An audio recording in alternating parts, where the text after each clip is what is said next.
மிகப்பெரிய நீரில் மிதக்கும் சூரிய மின் உற்பத்தி நிலையம் எங்கு அமைந்துள்ளது? ஆன்சர் மத்திய பிரதேச மாநிலம்.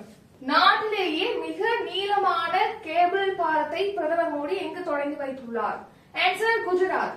நாட்டிலேயே முதல் முறையாக எந்த மாநிலத்தில் ட்ரோன் மூலம் நோயாளிக்கு இரத்தப்பை விநியோகிக்கும் திட்டம் தொடங்கப்பட்டுள்ளது? ஆன்சர் ஒடிசா மாநிலம். நாட்டின் முதல் கல்வெட்டியல் அருங்காட்சியகத்துக்கான அடிக்கல் எங்கு நாட்டப்பட்டுள்ளது? ஆன்சர் ஹைதராபாத். அடுத்த 6வது கேள்வி, கங்காதிரி பசுக்களுக்கான நாட்டின் முதல் பாதுகாப்பு மையம் எங்கு அமைக்கப்படுகிறது?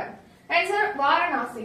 தெற்காசியாவின் மிகப்பெரிய ஆயுத உற்பத்தி ஆலை எங்கு தொடங்கப்பட்டுள்ளது? ஆன்சர் கான்பூர். நாட்டிலேயே முதல் முறையாக சிவில் விமான போக்குவரத்து ஆராய்ச்சி அமைப்பு எங்கு தொடங்கப்பட்டுள்ளது? ஆன்சர் ஹைதராபாத். நாட்டின் முதல் திறன் இந்தியா மையம் எங்கு தொடங்கப்பட்டுள்ளது? ஆன்சர் ஒடிசா. நாட்டிலேயே முதல் முறையாக